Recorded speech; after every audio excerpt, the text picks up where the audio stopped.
I fully recognize that a not insignificant number of Trump voters didn't specifically sign up for this. They thought he was mostly bluster. They talked themselves out of holding him accountable for January 6th. They convinced themselves that his 34 felony convictions were politically motivated, or maybe they just didn't really understand him. All because they were clinging longingly to memories of 2016 to 2020, before all the infections and death and violence, and before inflation exploded our cost of living. If we just allow this to be true, whether we forgive it or not doesn't matter. I just need these people to understand how much wildly unnecessary trauma has been inflicted on the country as a result. Because nothing, and I mean not a single goddamn thing he has done, has anything to do with anything that went well from 2016 to 2020. Millions of small business owners are now paying import taxes on the goods that they build and sell. Kilmar Abreu Garcia, the father of an American citizen and the husband of an American citizen, was arrested without cause, sent to a terrorist prison, flown back to the United States on judge's orders, reunited with his family, and then detained again. And now that psychopath Kristi Noem is threatening to deport him to Uganda. They don't speak Spanish in Uganda because it's in Africa, all in forcing millions and millions of dollars in charges to taxpayers and inflicting PTSD-level trauma on his wife and child in Maryland, all because Trump and his little trolls are absolutely incapable of admitting when they fuck up. Instead, they're trying to make us pay for their efforts to save face. On top of that, tens of thousands of federal employees without their careers, over 100 lives lost, including dozens of little kids, and those floods in Texas, all because Republican state officials couldn't figure out how to warn people. Trillions in new debt that our kids are going to have to figure out a way to pay off. Also, Trump could extend tax cuts for rich people that economists have proven over and over again to have been almost entirely ineffective in driving economic activity. And of course, $1 trillion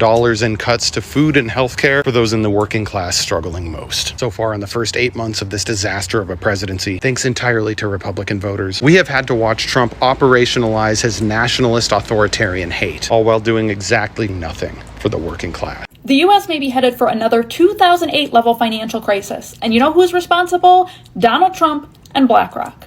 Back in 2008, millions of Americans lost their homes, their jobs, and their entire life savings because of toxic investments, massive hidden risks, and reckless financial engineering that just collapsed under its own weight. Fast forward to today, and those exact same risks are being capitalized on. Donald Trump has just signed an executive order allowing your 401k, your retirement money, to be poured into crypto and private equity. These assets are volatile, hard to value, and in some cases, impossible to sell in the case of a crisis. Meaning if they tank, your retirement fund could be wiped out. And at the center of this, the engineer of this, is BlackRock, the world's largest asset manager. Did you know BlackRock managed Fannie Mae's mortgage debt before the crash and then was hired to clean up the mortgage debt mess after the crash? They had massive financial incentive from managing that crisis, and today they manage $9 trillion of your pension and retirement funds. And their CEO, Larry Fink, has been pushing hard for private market access and digital cryptocurrency for everyone, and he just got the green light from the Oval Office. I wonder what financial incentive Larry Fink could have from increasing the risk profile of your investments. And what makes this even worse is the compounded pressure of our $1.7 trillion student loan crisis. Remember the Trump administration's announcement that they'll garnish the wages of those who default? That's less money out of your paycheck for food, rent, utilities, and now on top of it, your retirement fund could be wiped out from high-risk bets. In 2008, the danger was risky subprime mortgages packaged into complex securities. Today, it's risky, illiquid private equity deals and speculative crypto stuffed inside your retirement account.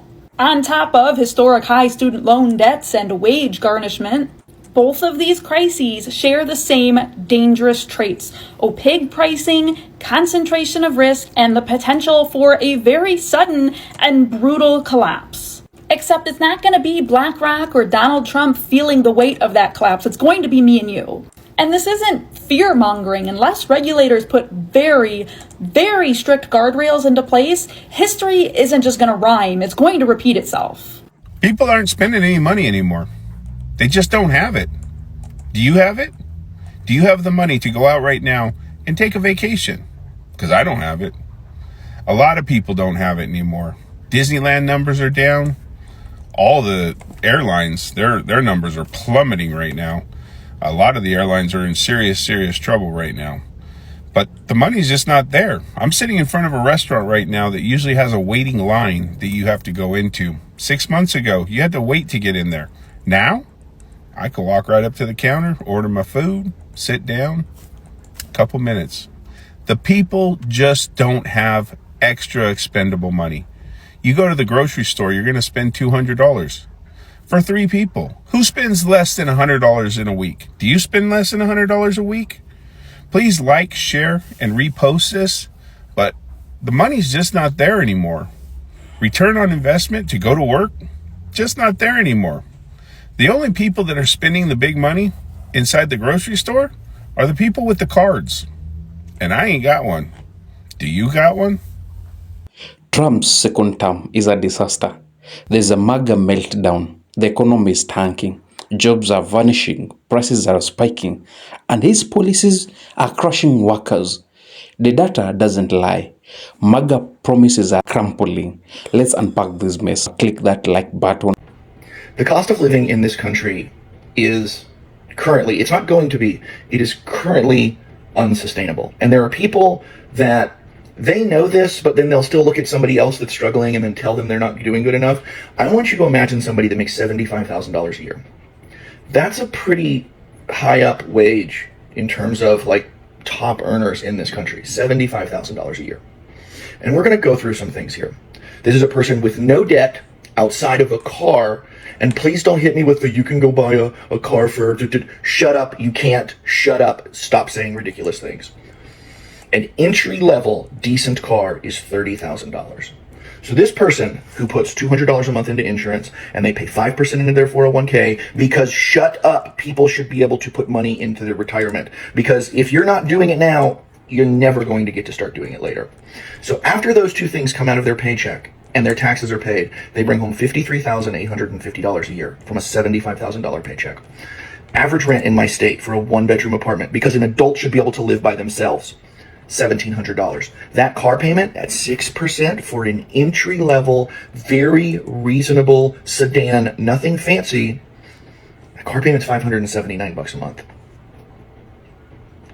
Car insurance, $240 or so a month for a lot of vehicles in this day and age. You're a young person, you've got a nice job, but the insurance companies still want to screw you over.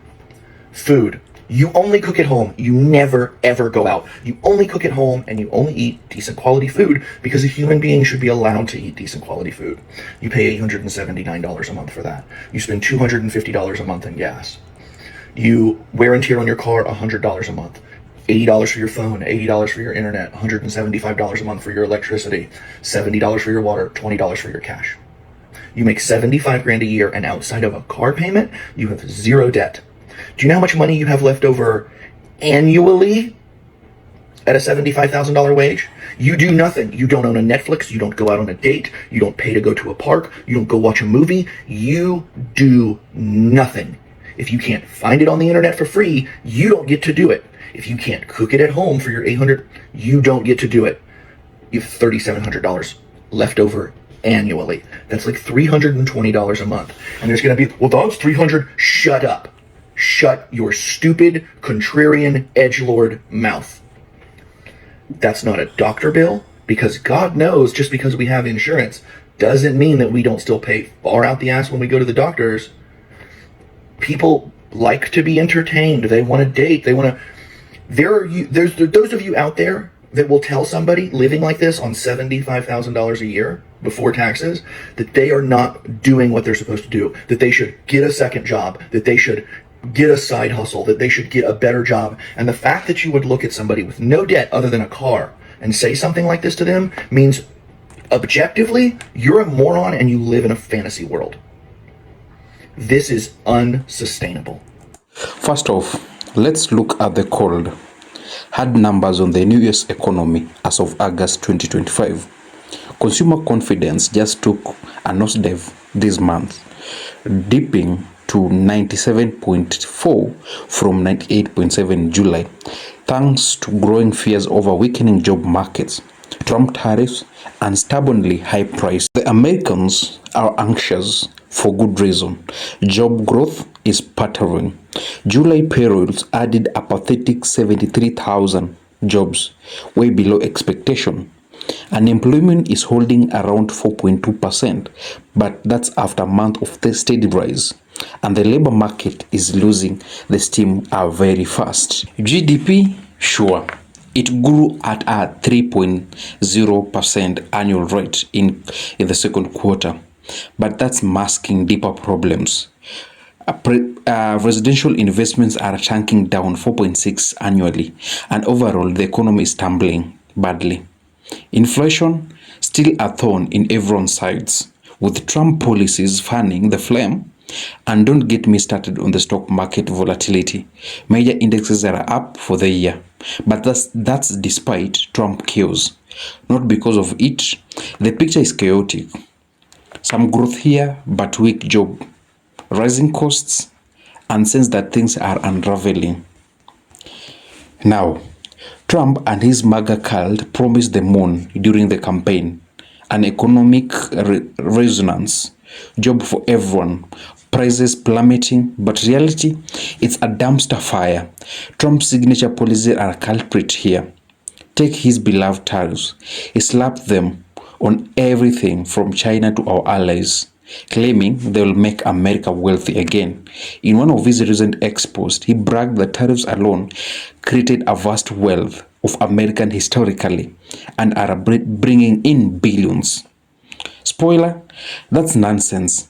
Economists project this tariff will slash US GDP growth by 0.5 percentage points each year in 2025 and 2026, and in the long run the economy shrinks by about 6%, wages down 5%, and for a middle income household you are looking at 220,000 lifetime loss.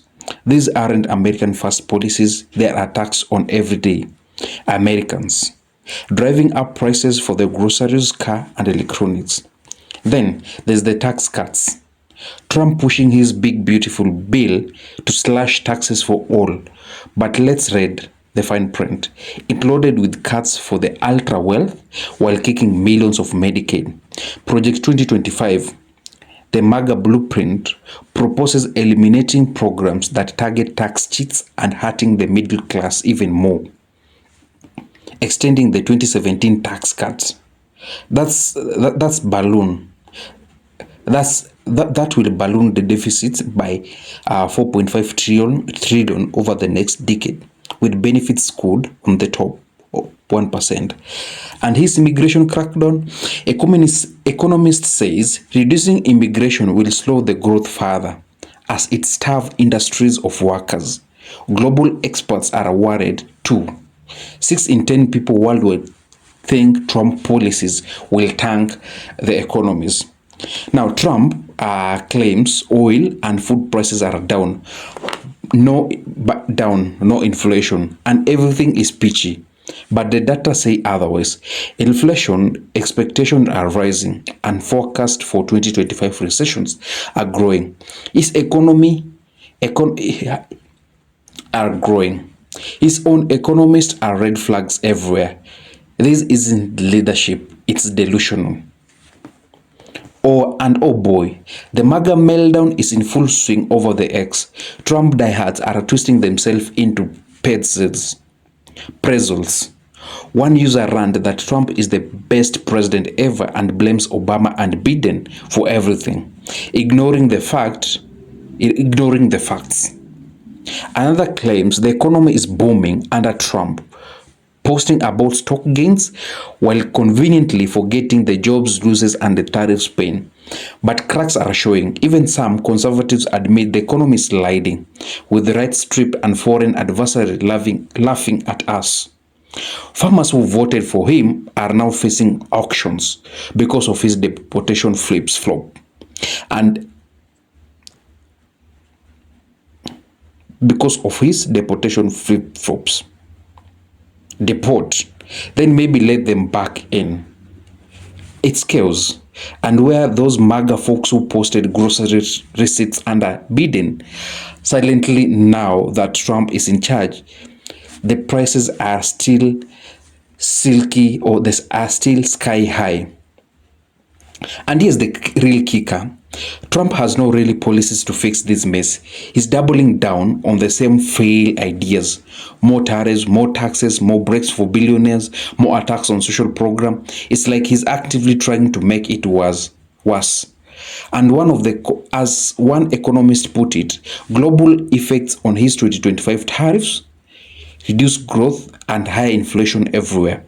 The Project 2025 is a roadmap to inequality, weakening the middle class while enriching his cronies. So folks, here's what happens when you let conman run the show. Trump economy is a disaster for working people, and Maga is in denial mode. But we on the left know better. We need progressive policies, fair taxes, investments in green jobs, protection of workers, and real immigration reforms that boost the economy, not tanks it. Not tanks it. If you're fed up, hit that subscribe button. So guys, if you're fed up, hit that subscribe button, like this video, and share it with your MAGA uncle. Let's build a better American together. Until next time, stay vigilant, stay progressive, and this is the Left Wing Perspective podcast out. You say Donald Trump tells it like it is. Literally today, he said inflation cooling right where we want it, and we got the U.S. wholesale inflation number, which is the highest that it's been in 3 years.